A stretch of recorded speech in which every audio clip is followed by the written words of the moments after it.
Magandang hapon, Miss March. Narito po ang dula-dulaan ng aming ginawa na pinamagatang El Filibusteris. Mga tauhan: Joanne Hermana Pencha, Marciana Hermana Bal, Dian Mira Ruth Nadine Chismosa, Talaga naman. Junel Padre Camora, Carlo Alexis Kawani, Tessa Huli, Angelo Basilio. Sa kabanata 30 ng El Filibusterismo na pinamagatang huli, masisilayan natin ang masalimuot na kalagayan ng kababaihan sa gitna ng mapang-aping lipunan noong panahon ng kolonyalismong Espanyol. Ang kabanatang ito ay nakatuon kay Juliana o Huli, isang inosente at mapagkumbabang lalaki, hanggang magsakripisyo para sa minamahal niyang si Basilio. Pinapakita dito kung paano kabutihan, kahinaan at kawalang kapangyarihan ng mga api ay madalas na nauuwi sa trahedya. Sa kabanatang ito, unting-unting lumilitaw ang lalim ng suliranin sa lipunan, mga katiwalian, abuso, kapangyarihan at kawalang ng justisya, na lalong nagpapatibay sa mensaheng nais ni Martin Rizal sa kanyang mambabasa.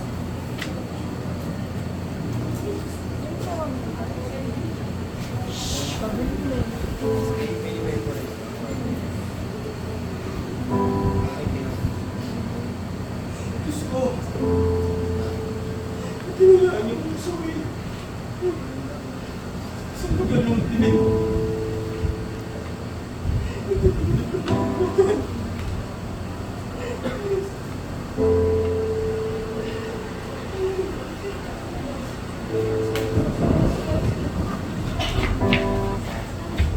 Dumagaan ang pamatay ni Kapitan Tiago at ang pagdakip kay Basilio na siyang hinanggap ng bayan. Maaari raw na ipatapon o patayin ng binata, kagaya ng sinabi ng tatlong paring martir sa Cavite.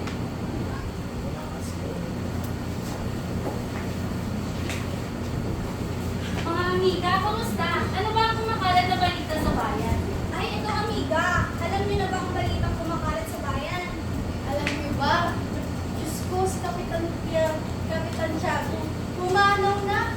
Oo, ikinalulungkot ko nga sa mga pangyayari.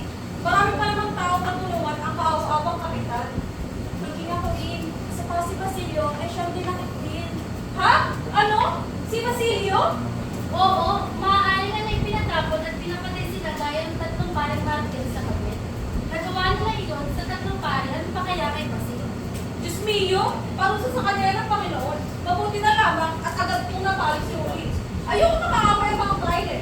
Buti na lang at agad ko siyang pinalis upang humanap ng perang ibabayad sa akin. Tama nang ginawa ko. Malaking balita ang pagkahuli kay Basilio at labis itong pinag-alala ni Uli. Siya ay binangungot sa kakaisip kay Basilio. Huli, tulungan mo ako. Mahal na mahal kita.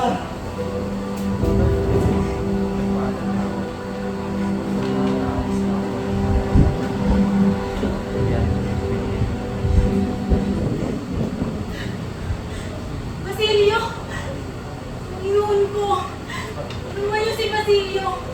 Bakit ganito sinapit ng mga tao muli kung gusto kong diyang kalayaan lamang? Pinapakali si Uli sa napanaginipan niya hanggang dumating ang pagkakataon na Uli, nabalitaan mo ba? Ano yung Hermana Bali? Nagpapatapon daw si Basilio. Ha? Ano? Hindi pwede si Basilio? Ngunit yan ang katotohanan. Kung kaya mo siyang tulungan, puntahan mo si Padre Camora. Ang paring iyon? Hindi pwede. Ayoko! Huli! Huli! Huli! Diyos ko! Huli! Mga ilang sandali, nagising si Huli.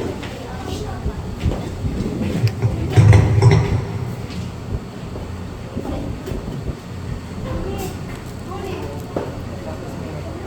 Kamusta ang pakiramdam mo? Hermana Bali, ano na ang gagawin ko? Patay na si Kapitan Tiago. Nakulong ko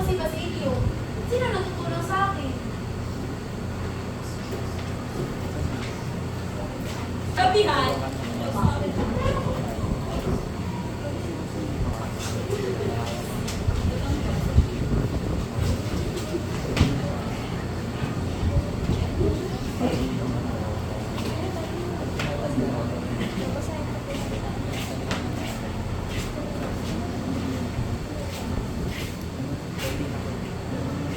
Hermana Bali, totoo po bang mapupunta sa impyerno ang sinumang babae ng tatlong mapakamatay? Ha? Oo, nabibigyan ko. Sige po. di natuloy ang balak niya. Natakot siya sa inferno. Nakaisip siya ng ibang paraan. Alam ko na! Tutubusin ko si Basilio.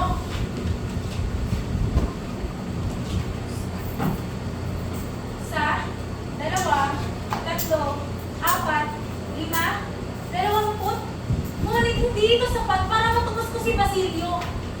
Gayunpaman, muling nagbigay ng panukala sa Hermana Bali. Uli! Humingi ka kaya ng tulong sa kawan. Kahit bigyan mo lamang siya ng sikapat at tabako. Ang kawali? Oo. Sige po, samahan niyo po ako. Sa Hermana Bali at huli sa kawan. Magandang araw po. Buenos dias, mga dalagita. Ano may paglilingkod ko sa inyo? Maaari niyo po ba kami matulungan? Ito ay tungkol kay Basilio. Si Basilio po ay isang kabataang dinakip ng Guardia Civil at ngayon nakapilit sa kulungan. Ngunit di kita lulungkot ko. Si Basilio ay nakapit sa Manila. At yan ay isang nakakatapak ngayon. Bakit hindi ako pamayapang ilungkutan? Ito po, si Papa. Baka makatulong po para matulungan si Basilio. Mahalaga lamang ng babae sa inyo. Ay ang tulong mula kay Padre Camora. Sige po, maraming salamat. Kawan para humingi ng tulong.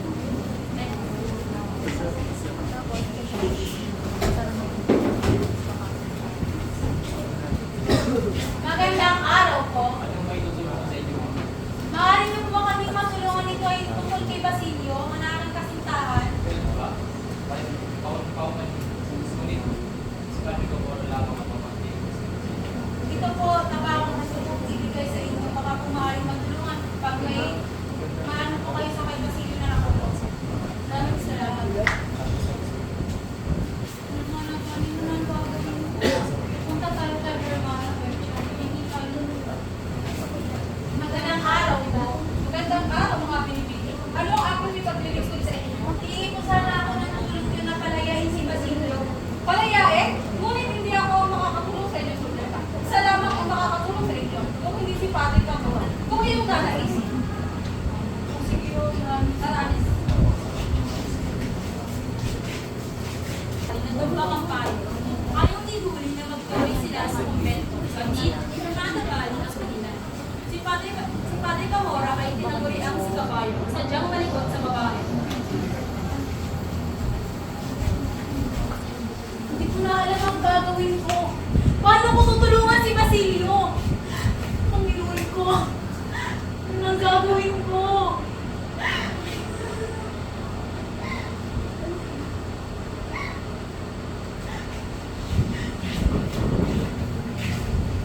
Mana Bali, ano ang gagawin ko para matulungan ko si Basilio?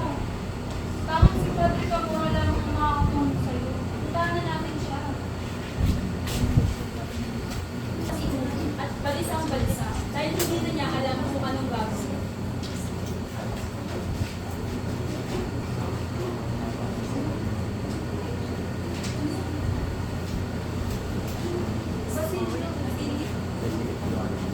Pagkalipas ng ilang oras,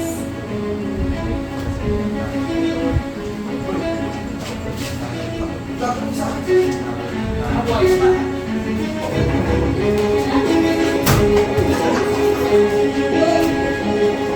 Sama ka!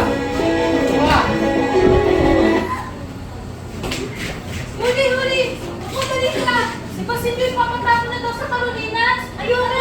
Ayoko nga na sa pari! Ayoko pumunta sa pari iyon! Kakailangan mo na lamang ba si Basilio na ipatapon? Tara na! Walang gagawin masama sa'yo si Padre Camora! Natakot ako! Hermana Bali! Ayoko nga! Kasama mo ako, wala siyang gagawin masama. Tara na. puntahan si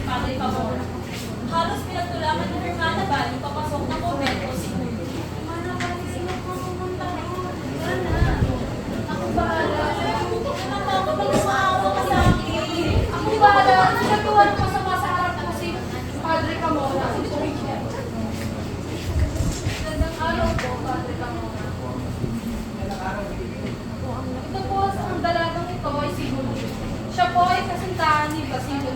Si Basilio po ay dinakip ng Guardia Civil at ngayon nakapigil sa kulungan. Nais niyo po sana humingi ng tulong sa iyo. Ganun ba? Ngayon mo lang. Upo ka, baby. Ano nga yung pagdinig ko sa'yo? Hindi po sana ako ng tulong. Para matubos ang aking kasintahan ni si Basilio dahil baka siya itong patapon o papatayin ko. Ganun ba? Isa lang naman ang aking hiling at sana...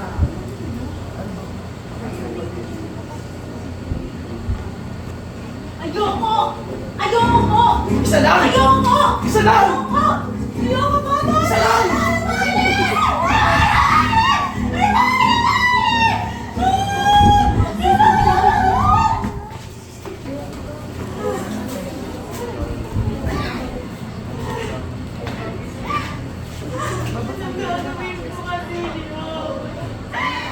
Hindi ko na kaya to!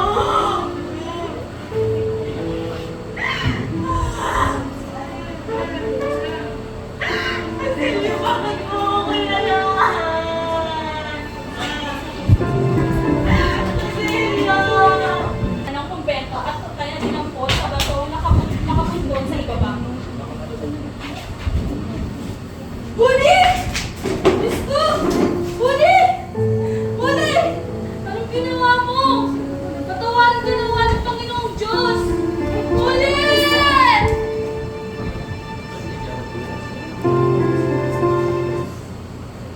Sumapit ang sakit siling, pinuntahan ni Tata Celo ang kumbento at hinanap si Bash. Ngunit hindi siya pinapasok at sa halip ay pinagtabuyan pa. Hinanap niya ang mga gobernalisyo, Juan de Paz at Yente, ngunit wala ang mga ito. Narinig sa bayan ang pangahoy ni Tata Celo at kinabukasan ay dinala niya ang kanyang itang at linisan ng gusto. Narito na po ang pagtatapos ng aming